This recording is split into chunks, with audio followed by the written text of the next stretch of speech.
మహోన్నతుడా, మహాగణుడ, సర్వాధికారి, సర్వశక్తిమంతుడా, మీకు వందనాలు. నీ కృపల్లో, నీ కాపుదలలో మమ్మను జ్ఞాపకము చేసుకుని 10 మాసాలు మా జీవితంలో నుండి నాయన మీరు తొలగించి 11వ మాసంలోనికి నూతనంగా నడిపించారు. మీకు వందనాలు. ఈ ప్రారంభ దినములో నీ మాటలు వినడానికి ఆసక్తి కలిగి వచ్చాము. నీ వాక్యము సెలవిస్తున్నట్లుగా నీ మాటలు జుంటే తేనె ధారల కంటే మధురమైనవి. వాటిని మేము భుజించడానికి తగినటువంటి సహాయమును మేము అనుగ్రహించండి.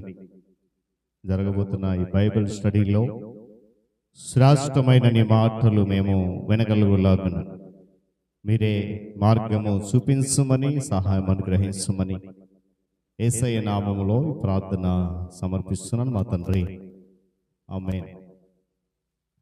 చాలా సంతోషం పిల్లరా, చేరువచ్చిన మీ అందరికీ మన ప్రియ ప్రభువును రక్షకుడైన యేసయ్య నామములో ఈ సాయంకాలపు శుభాలు తెలియజేస్తా ఉన్నాను. దేవుడు గడిచిన 10 మాసాలు ఎంతగానో మనలను తన యొక్క రెక్కల చాటున దాచి 11వ మాసం మొదటి దినం ఇటు రీతిగా దేవుని సన్నిధిలో ఉండడానికి ఆయన చూపించిన శ్రేష్టమైన మార్గాన్ని బట్టి కూడా ప్రభువుని గణపరుస్తున్నాను. మరి ఈరోజు బైబిల్ స్టడీ కనుక కొద్ది నిమిషాలు వాక్యాన్ని మనం ధ్యానం చేద్దాం. ఎస్తేరు గ్రంథంలో నుండి 5-6 అధ్యాయాలు ధ్యానం చేద్దాం. ఎస్తేరు గ్రంథంలో 5-6 అధ్యాయాలు కొద్ది నిమిషాలు మనము ధ్యానం చేద్దాం. ఈ 2 అధ్యాయాలు మనకు తెలియజేసిన సత్యం ఏంటంటే, మొదటి అనగా 5వ అధ్యాయంలో ఎస్తేరు రాజు దగ్గర చేస్తున్నటువంటి విన్నపాలు కనబడుతూ ఉన్నాయి.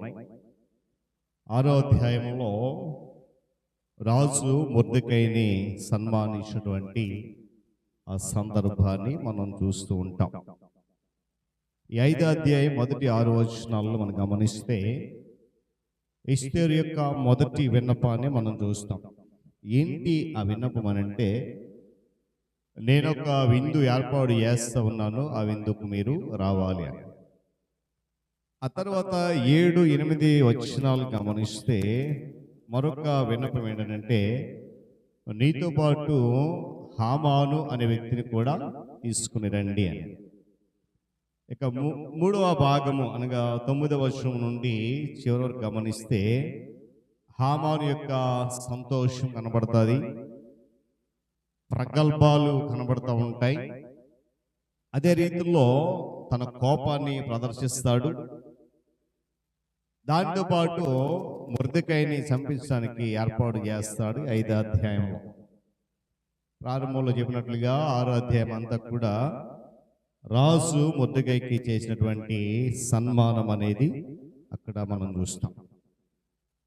ఎస్తేరు ఈ 5వ అధ్యాయంలో తన హృదయంలో ఉన్నటువంటి భారాన్ని, ఏంటి ఆ భారం అంటే, గత మాసంలో మనము మొదటి ఆదివారం ధ్యానం చేశాం.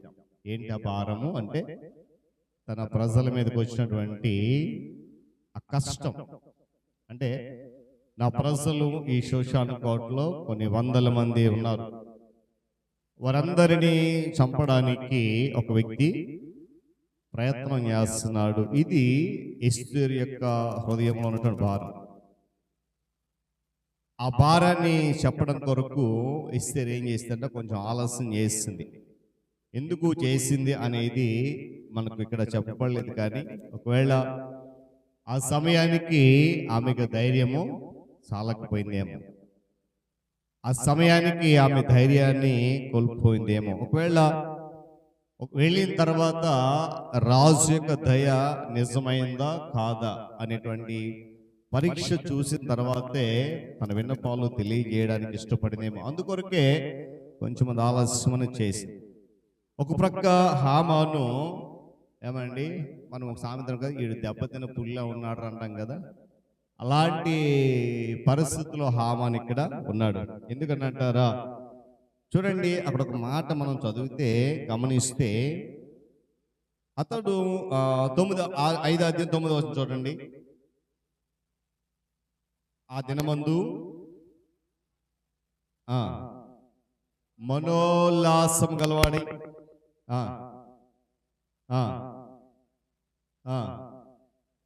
చూడండి, మొర్దెకై తనను చూచియు లేచి నిలవకయు కదలయకు ఉండుట మొర్దెకై బహుగా కోపగించాడంట. అది హామాను యొక్క పరిస్థితి. తన అహం దెబ్బతింది. ఇక్కడ షోషాను కోటలో రాజు నన్ను హెచ్చిస్తున్నాడు, రాజు తర్వాత ప్రజలందరూ కూడా హెచ్చిస్తున్నారు, కనపరుస్తున్నారు. కానీ మొర్దెకై మాత్రం నన్ను ఏం చేస్తున్నాడు, అస్సలు లెక్క చేయట్లేదు. తన అహం అనేది ఇక్కడ దెబ్బతిన్న చూస్తున్నాం. అధికారులు చూడండి, లోకంలో కూడా చాలా మంది అధికారులు ఉన్న వాళ్ళంటే కొందరు తాము మనుషుల యొక్క గౌరవానికి పాత్రను అనుకుంటారు. ఇక్కడ హామాను యొక్క ఆలోచన అంటే, రాజు అంతటి వాడే నన్ను గౌరవిస్తున్నప్పుడు ఎన్నిక లేని ఈ యూదుడు ఎంతటి వాడు, ఎన్నిక లేని యూదుడు బానిసగా లేక చెరపట్టబడి వచ్చినటువంటి యూదుడు నన్ను ఏం చేయట్లేదు, గౌరవించట్లేదు. ఆ విధంగా చూడండి, లోకంలో కూడా అలాంటి మనుషులు ఉన్నారు. ఎప్పుడైతే మనుషులు వారిని గౌరవించలేదో వాళ్ళపై వాళ్ళు ఏం చేస్తారంట, పగ పెంచుకుంటారంట. వాక్యం ఏమంటే తెలుసా, బుద్ధి లేని కోపం అంట. మనుషులు మనల్ని గౌరవించకపోతే వచ్చే కోపాన్ని ఏమంటారంట, బుద్ధి లేని కోపం కదా. ఇక్కడ హామానుకు వచ్చిన కోపం అలాంటిదే. అయితే ఒకానొక దినాన్ని నాకొక సమయం వస్తుంది, నేను ఏ అయితే ఆలోచన చేస్తున్నానో, ఏ పగ అయితే కలిగి ఉన్నానో ఆ పగ సాధించే దినము త్వరలోనే వస్తుంది కదా అని అనుకుని తను ఏం చేశాడంట, అణుచుకున్నట్లుగా వాక్యం చెప్పింది. ఈరోజు మనం గమనించాలి, హామాను జీవితం నుండి లేక మొర్దెకై గమనించాల్సింది ఏంటంటే, మొర్దెకై యొక్క లక్ష్యం ఏంటంటే, లోకములో దేవునికి తప్ప, ఏమండి, దేవునికి తప్ప లోకంలో ఉన్నటువంటి ఏ మనుషుడికి కూడా నేను వంగి నమస్కారం చేయాల్సిన అవసరం నాకు లేదు. నేను అంటాను, నిజమైన విశ్వాసిగా, నిజమైన క్రైస్తవుడికి బ్రతికే ప్రతి ఒక్కరికి ఉండాల్సినటువంటి పౌరుషం అది, ఆ లక్ష్యం. దేవునికి మాత్రమే తల వంచాలి, దేవుని దగ్గర మాత్రమే సాష్టాంగపడి నమస్కారం చేయాలి. చూడండి, పాత నిబంధనలో చాలా మంది రాజులు తమకి కష్టం వచ్చినప్పుడు లేకపోతే యుద్ధం వెళ్ళే సమయంలో దేవుని సన్నిధికి వెళ్ళి సాష్టాంగ నమస్కారం చేసి ప్రార్థన చేసుకుని యుద్ధానికి బయలుదేరేవాడు. అక్కడ కీర్తన కూడా అంటాడు, నేను యెహోవా సన్నిధిలో సాష్టాంగ నమస్కారం చేస్తాను. కానీ ఏంటంటే, దేవుని దగ్గర మాత్రమే మనం ఏం చేయాలా, తల వంచాలి అనేటువంటి విషయాన్ని ఇక్కడ గమనించాలి. మొర్దెకై ద్వారా చూడండి, ఒక వ్యక్తి అంటే ఏ సంగతుల గురించి గొప్పలు చెప్పుకుంటాడో దాన్ని బట్టి వారి యొక్క స్వభావం అనేది మనకు అర్థమవుతుందట. ఒక వ్యక్తి ఏ సంగతులను బట్టి గొప్పలు చెప్పుకుంటాడో, చూడండి, మనిషి యొక్క మనస్తత్వం అదే కదా. నేను గొప్ప అంటే కొన్ని సందర్భాల్లో ఉన్నవి లేనివి కూడా కలిపి చెప్పుకునే మనస్తత్వం. వాక్యం ఏం చెప్తుంది తెలుసా, చూద్దాం ఒకసారి మాట. 1 సమూయేలు గ్రంథం 2వ అధ్యాయం 3వ వచనం చూద్దాం. 1 సమూయేలు గ్రంథము 2వ అధ్యాయము 3వ వచనం. యెహోవా ఎంత అనంత జ్ఞానియగు దేవుడు, ఆయనే క్రియలను పరీక్షించువాడు, ఇకను అంత గర్వముగా మాట్లాడొద్దు, గర్వపు మాటలు మీ నోట రాని. ఇది విశ్వాసులుగా లేక దేవుని బిడ్డలు చేసిన పని, మొర్దెకై చేసిన పని అదే. తను ఎందు నిమిత్తమైతే ఆ షోషాను కోటలను వచ్చాడో మొర్దెకైకి తెలుసు. అందుకొరకే తాను దేవుడు ఏ విధమైన పని కొరకు దాన్ని ఏర్పాటు చేశాడో కూడా తెలుసు. అందుకొరకే తనను తాను తగ్గించుకుని ఆవిడ మాట అంటది, మెట్ల దగ్గర కూర్చున్నాడంట. రాజు యొక్క అంతఃపురానికి వెళ్ళేటువంటి ఆ మెట్ల దగ్గర కూర్చుని ఉన్నాడంట. అంటే చూడండి, వాస్తవానికి షోషాను కోటలో బానిసలుగా పట్టబడినా కూడా అక్కడ రాణి స్థానంలో ఉన్న వ్యక్తి ఎవరు అని అంటే చెప్పాలి, ఎస్తేర్. ఎవరామె? స్వయాన మొర్దెకై పెంచినటువంటి కుమార్తె. కాబట్టి మొర్దెకై కూడా గర్వంగా చెప్పుకోవచ్చు, ఏమని? నాకు సంబంధించిన వ్యక్తి అనగా నేను పెంచి పోషించిన వ్యక్తి ఎస్తేరు ఎక్కడుంది ఇప్పుడు? రాజు యొక్క అంతగృహంలో, అంటే రాణి స్థానం ఉంది కనుక నాకు ఇక్కడ ఎవడు ఏమి చేయలేనటువంటి గర్వంతో వెరగవచ్చు. కానీ మొర్దెకైకి తెలుసు అనంత జ్ఞాని దేవుడు ఆకాశం అందున్నాడు కనుక నా నోటికి ఏమాత్రం కూడా ఏమి రాకూడదు. చదవండి ఒకసారి మాట. ఇక్కడంత గర్వంగా మాట్లాడొద్దు, గర్వ మాటలు నోట. ఇక్కడ హామాను ఏం చేస్తున్నాడు? అదే పలుకుతున్నాడు. శోషాను కోటలో రాజు తర్వాత నేనే, నా అంతటి వాడు లేడు. కారణం ఏంటంటే మనిషిలో ఉన్నటువంటి లేక మనిషిలోని పాపంతో నిండి ఉన్న భ్రష్ట స్వభావము లేక హృదయంలో ఉన్నటువంటి ద్వేషం అంటే మిగతా అనుభూతులన్నిటిని కూడా ప్రక్కగా నెట్టేస్తుంది. గమనించాలి. మనిషిలోని పాపంతో నిండి ఉన్న భ్రష్ట హృదయంలో ద్వేషం అనేది ఉంటుంది. ఆ ద్వేషం ఏంటంటే ఆ హృదయంలో ఉన్నటువంటి మిగిలిన మంచి అనుభూతులన్నిటిని కూడా ఏం చేస్తుంది? చెప్పాలి, ప్రక్కకు నెట్టేస్తుంది. ఇక్కడ హామానుకు ఒకటే ఆలోచన ఏంటంటే నేను అందరి చేత గౌరవించబడాలి, హెచ్చించబడాలి. కానీ మూర్తికి ఆలోచన ఏంటంటే నేను దేవుని దగ్గర తప్ప మరి ఎవరి దగ్గర కూడా తల దించను అంటే గమనించాలి. ఇక్కడ కారణం ఏంటంటే మన హృదయంలో ఏమంటే దేవునికి స్థానం ఇవ్వగలిగితే దాన్ని మించిన అనుభూతులతో మన హృదయం అనేది నింపబడుతుంది. ఒకవేళ హామాను వలె ఏమండి గర్వపు మాటలు మాట్లాడితే మన హృదయంలో మంచి అనుభూతులు పక్కకి వెళ్ళిపోతాయి. గమనించాలి. అతనిలో లేక ఆమెలో మనలో ఉన్నటువంటి మంచి వివేచన అంతా కూడా పూర్తిగా ఏమైపోతుందంట? రూపుమాసిపోద్దంట.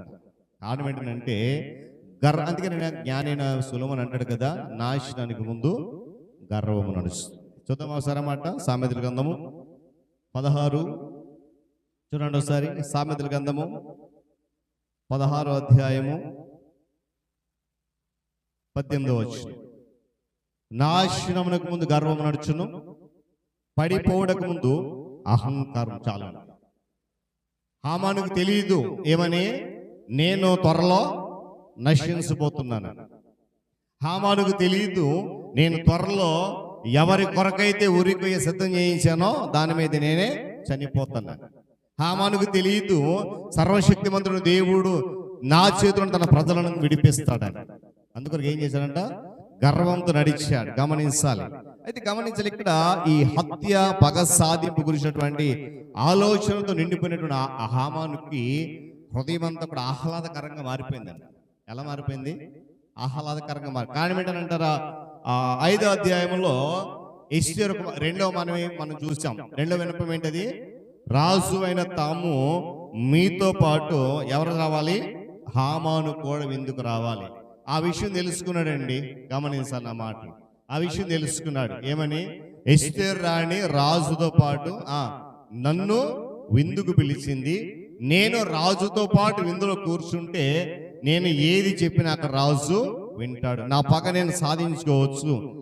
అదే సమయంలో మొర్దెకైని కూడా చంపడానికి ఒక మంచి ప్రణాళికని సిద్ధం చేసుకు. ఇవన్నీ ఆలోచనలు హామాను యొక్క హృదయాన్ని ఏం చేసి అంట?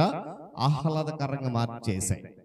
కానీ మొర్దెకై యొక్క హృదయం మాత్రము వేదనతో నిండిపోయింది. గమనించాలి. ఇరువురు వ్యక్తుల యొక్క హృదయ మనస్తత్వాలు. ఒక వ్యక్తి ప్రస్తుత హృదయముతో నిండి ఉంటే మరొక వ్యక్తి శ్రేష్టమైన దేవుని వాక్యంతో హృదయముతో వేదనతో మూలుగుతుంటే మరొక వ్యక్తి గర్వ హృదయం ఏం చేస్తున్నాడు? ఆహ్లాదకరమైన పరిస్థితులు వెర్రవీగుతూ ఉన్నాడు. ఈరోజు గమనించాలి. ఒక మనిషికి దేనిలో అయితే ఆనందం ఉందో దాన్ని బట్టి వారి స్వభావాన్ని, వారి జీవిత గమ్యాన్ని మనం అర్థం చేసుకోవచ్చు.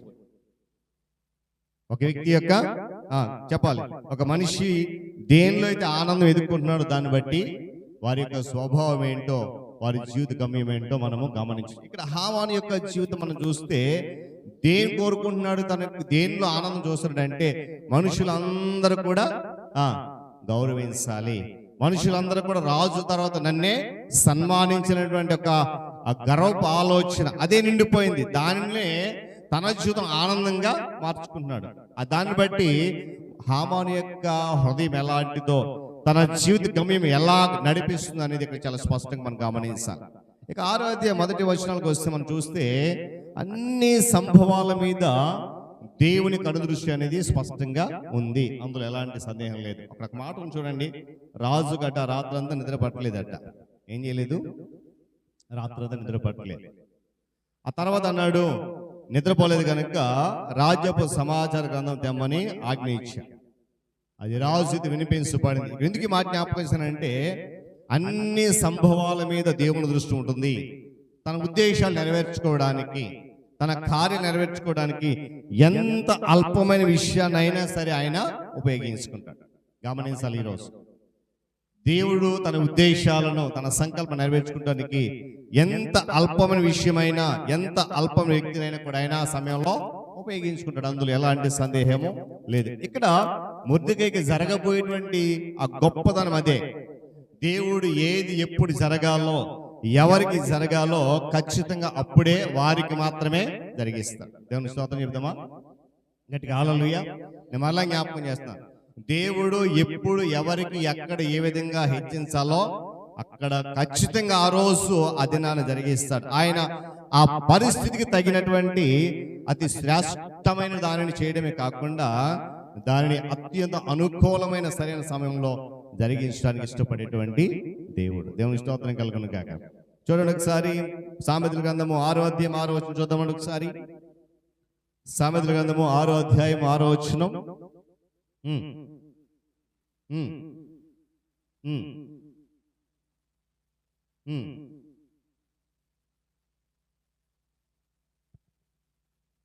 క్షమించాలి 18వ అధ్యాయము 12వ వచనం చదవండి.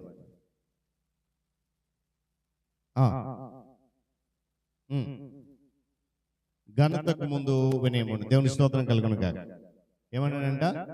ఘనత, ఎవరైతే ఘనత పొందుకుంటారో, ఎవరైతే దేవుని చేత ఘనపరచబడాలని నేను అందుకే చెప్పాను, దేవుడు ఏది ఎప్పుడు జరగాలో ఖచ్చితంగా అప్పుడు ఆ వ్యక్తి విషయంలో జరిగిస్తాడు. అందులో ఎలాంటి సందేహం లేదు. అది అనుకూల సమయం. అందుకే అక్కడ మాట ఘనతకు ముందు ఏముండంట? వినయం ఉండాలి. ఈరోజు దేవుని చేత మనం హెచ్చించబడాలని మనం ఏం చేయాలంట? వినయంగా ఉండాలి. చదవండి వాక్య భాగంలో 6వ అధ్యాయం 6వ వచనం చదవండి ఒకసారి. ఘనపరచ అపేక్షించు వానికి ఏమీ చేయాలని రాజు అతను అడుగగా, హామాను, నన్ను కాకుండా ఎవరిని రాజు ఘనపరుస్తాడు అనుకుని చెప్పాడు. ఏమండి, రాజు ఆ పై వచనం చదివాం కదా, రాత్రంతా కూడా ఏం చేయలేదు, ఆయనకి నిద్ర పట్టలేదు. అబ్బాయి రాజ్య సమాచార గ్రంథం తెండి అన్నాడు. తీసుకొచ్చా చదివితే అక్కడ ఒక మాట రాసింది. ఏంటంటే, ద్వారపాలకులుగా ఉన్నటువంటి వారు రాజును చంపాలనేటువంటి ఆలోచన. అది గ్రంథంలో రాయబడింది. ఆ సమాచారం అందించింది ఎవరైతే? మొర్దెకై అందించారు. అంటే దేవుడు తగిన సమయంలో. ఇక్కడ ఒక ప్రక్క హామాను ఏం చేస్తున్నాడు? మొర్దెకైని చంపాలని ప్రయత్నం చేస్తున్నాడు. తనతో పాటు యూదా జాతి అంతటిని కూడా నాశనం చేయాలని ప్రయత్నం చేస్తున్నాడు. కానీ ఇక్కడ దేవుడు ఏం చేస్తున్నాడంట? ఆ వ్యక్తిని కనపరచడానికి సిద్ధం చేస్తున్నాడు. దేవుని స్తోత్రం కలుగును గాక. చెప్పాలి గట్టి హల్లెలూయా. ఎందుకంటే ఈ విషయం జ్ఞాపకం చేస్తున్నాను. ఈరోజు ఈ నూతన మాసంలోకి వచ్చిన మనము దేవుని చేత గణపరచబడాలి అని అంటే, దేవుని చేత హెచ్చించబడాలంటే మన ముందు మనం ఏం చేయాలంట? వినయవంతులుగా ఉండాలి. మొర్దెకై షోషాను కోటలో తీసుకురాబడిన నాటి నుండి రాజు చేత హెచ్చించబడే వరకు కూడా వినయముతోనే హామాను తిట్టాడు. అవసరమైతే కొన్ని సందర్భాలు కొట్టడానికి ప్రయత్నం చేశాడు. ఇంకేట లాభం లేదు. వీణేం చేయాలా? చెప్పాలి, వీణేం చేయాలా? చంపేయాలా? ఆ పరిస్థితుల్లో కూడా ఆ విషయం మొర్దెకైకి తెలిసి కూడా ఏమాత్రం కూడా మొర్దెకై భయపడలేదు. ఆ వినయముతోనే ఉన్నాడు. చూడండి, ఆ 9వ వచనం చదువుదాం ఒకసారి.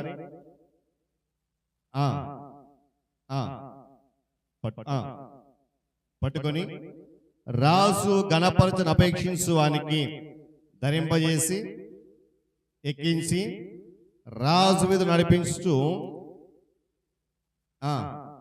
ఈ ప్రకారంగా చేయను లేక చేయబడును. ఆ రోజులో ఆదికాండం 41 41 43 ఇంటికి వెళ్ళి చదవండి, చదవచ్చు. కానీ ఆ రోజులో ఇది గొప్ప అనుగ్రహం. అంటే రాజు గుర్రం ఎక్కించి, ఏమండి, రాజు వస్త్రాలు తొడిగించి రాజవీధులలో ఊరేగించడం అంటే అది గొప్ప అనుగ్రహం. చూడండి, మనకు సూచించే విషయం గమనించాలి. ఆధ్యాత్మికంగా చూస్తే క్రీస్తులో ఉన్నటువంటి విశ్వాసులకు పరలోక రాజు అంటండి వస్త్రాలను ధరింపజేయగలిగే అత్యున్నత గౌరవం ఒకటి దాచబడి ఉంది. యెషయా గ్రంథంలో ఉంటుంది, ఉల్లాస వస్త్రాలు మీకు ధరింపజేస్తాను. దేవుని స్తోత్రం కలుగును గాక. ఆ రోజు త్వరలో రాబోతా ఉంది కనుక మనము ఏమండి మనుషులకు ఏమాత్రం భయపడక దేవునికి భయపడి ఆయనను ఘనపరిస్తే, గౌరవిస్తే దేవుడు మనలను బహుగా ఏమండి మొర్దెకై వలె హెచ్చించి ఘనపరుస్తాడు. అందుకే చివరి ఒక మాటను చూడండి, ఎప్పుడైతే రాజు ఆ మాట పలికాడో అందుకు రాజు అన్నాడంట 10వ వచనం, నీవు చెప్పావు కదా రాజు ఘనపరచిన అపేక్షను ఎవడు ఏం చేయాలని, ఆ ప్రకారం వెంటనే మరొక క్షణం కూడా ఆలస్యం చేయకుండా ఆ వస్త్రాలు ఆ గుర్రము తీసుకుని వెళ్ళి ఎవరికేమన్నాడు చెప్పాలి యూదుడైన మొర్దెకైకి మనగానే, బహుశా ఇక్కడ మనకు రాయబడలేదు కానీ హామాను మాకు ఎలా ఉండదు అంటారు, నల్లగా మాడిపోయి ఉంటుంది కదా. అప్పుడు వరకు హృదయంలో ఏముంది, ప్రారంభంలో చెప్పాను నేను, తన హృదయం అంతా కూడా ఆహ్లాదకరమైనటువంటి సంతోషం నిండిపోయాడు. కారణం ఏంటంటే, ఒకటి ఎస్తేరు రాజుతో పాటు నన్ను ఎందుకు పిలిచింది, చాలా మంది శోషణ కోట్లు ఉన్నారు కానీ నన్ను మాత్రం ఎంచుకుందామే. రెండవది రాజు కనపరుస్తానంటున్నాడు, ఇవన్నీ కూడా. మూడవది ఏంటంటే ఇదే అనుకూల సమయం మొర్దెకైని సంపడి. ఇవన్నీ కూడా ఎప్పుడైతే రాజు ఇవన్నీ పట్టుకెళ్ళి మొర్దెకైకి చేయన్నాడో వెంటనే హామాను యొక్క ఆ యొక్క ఆహ్లాదకర హృదయం అంతా కూడా ఎలా నిండిపోయిందంట, దుఃఖముతో నిండిపోయింది. 6వ చివరి భాగం మనం చదివితే అక్కడ ఉంటది, ఏ ఉరికొయ్యకైతే మొర్దెకై కొరకు సిద్ధం చేయించాడో అదే ఉరికొయ్య తనతో పాటు తన కుటుంబం అంతా కూడా ఉరి తీయబడిందని. అందుకే ఒక మాట చదివి ప్రార్థన చేస్తాను. 91వ సంకీర్తన 14వ చరణము 2వ లైన్ చదవండి. 91:14. అతడు నా నామము నెరిగిన వాడు గనుక, ఏమన్నాడండి, అతడు నా నామము నెరిగిన వాడు గనుక నేను అతనిని ఘనపరుస్తాను. ఈరోజు మనం అందరం కూడా ఆయన నామం నెరిగిన వారమే. మరి రోజు ఘనతకు అర్హులమా కాదా అనేది మనం ఆలోచించాలి. ఇద్దరు వ్యక్తుల వ్యత్యాసం ఒకసారి జ్ఞాపకం చేసి ముగిస్తాను. ఒకటి మొర్దెకై, రెండవది హామాను. ఇరువురి యొక్క హృదయాలు ఒకటి, మరొక హృదయం ఏమో వేదనతో నిండిపోయి ఉంటే మరొక హృదయము గర్వముతో ఆహ్లాదకరం మారిపోయింది. అందుకే ఆ మాట గర్వానికి ముందు, ఆ నాశనానికి ముందు ఏం నడిచిందంట, కనుక నాశనానికి ముందు గర్వపడ్డాడు, అదే రీతిగా నాశనం అయిపోయాడు. ఘనతకు ముందు వినయం వహించాడు, రాజు యొక్క గుర్రం మీద హెచ్చించబడ్డాడు, శోషణ అంతటి మీద ప్రధానమంత్రిగా చేయబడి. ఈరోజు నేను అంటాను, వాక్యం చెప్తున్నట్లుగా దేవుని నామం నెరిగిన ప్రతి ఒక్కరిని దేవుడు ఏం చేస్తాడు, ఘనపరుస్తాడు. దేవుడి మాటలు మన కొరకు దీవించుగా. తలలోంచి కళ్ళు మూసుకుందాం, ప్రార్థన చేద్దాం. తలలోంచి కళ్ళు మూసుకుందాం, ప్రార్థన చేద్దాం. నూతన మాసంలో మొదటి శుక్రవారం రీతిగా దేవుని సన్నిధిలో మనము వాక్యం వినడానికి కృపనిచ్చిన దేవుడు అద్భుతమైనటువంటి అవకాశం మన జీవితాలు ఇచ్చి, మొర్దెకై జీవితం ద్వారా కేవలము దేవునికి మాత్రమే భయపడి, దేవునిని మాత్రమే గౌరవిస్తూ, దేవుని ముందు మాత్రమే తల వంచి బ్రతికితే, వినయము చూపిస్తే, విధేయత చూపిస్తే అత్యంతమైనటువంటి ఘనత దేవుడిస్తాడు. అట్లాంటి ఘనత ఈ నూతన మాసం పొందుకోవడానికి మనం సిద్ధపడదాం. మరి మొదటి శుక్రవారంలో మరి మన ప్రియులు సంఘాధ్యక్షులు అనిల్ మాస్టర్ గారు ముగింపు ప్రార్థనలో నడిపిస్తారు. ఆశీర్వాదంతో ఈ కూటాన్ని మనం ముగించుకుంటాం. కృపయ కనికరం గల మా పరమ తండ్రి, మీకే వెళ్ళని స్థితులు స్తోత్రములైనా ప్రభు, మా యొక్క జీవితాల్లో ఈ యొక్క నూతన నెలలో మొదటి శుక్రవారం దయచేసిన విధానం బట్టి వందనాలు ప్రభా. ఇప్పుడు చెప్పినటువంటి వాక్యం బట్టి ప్రభా నీకు వందనాలు ప్రభా. మా స్థితి ప్రభా, మేము ఎలా ఉండాలో ప్రభా, మరి పాస్టర్ గారి ద్వారా తెలియజేసిన విధానం బట్టి వందనాలు ప్రభా. మేము గర్వించకుండా ప్రభా, మేము తగ్గించుకునేటట్లు సహాయం దయచేయండి ప్రభా. అట్టి దీన మనస్సు మాకు, మా సంఘానికి దయచేయమని అడుగుతూ ఉన్నాం నాయనా ప్రభా. గర్విష్టే ప్రభా, మరి ఏ విధంగా అయితే ప్రభా అధ్యాయంలో చెప్పబడిందో మరి చివరకు ఊరి వారికి వచ్చింది ప్రభా.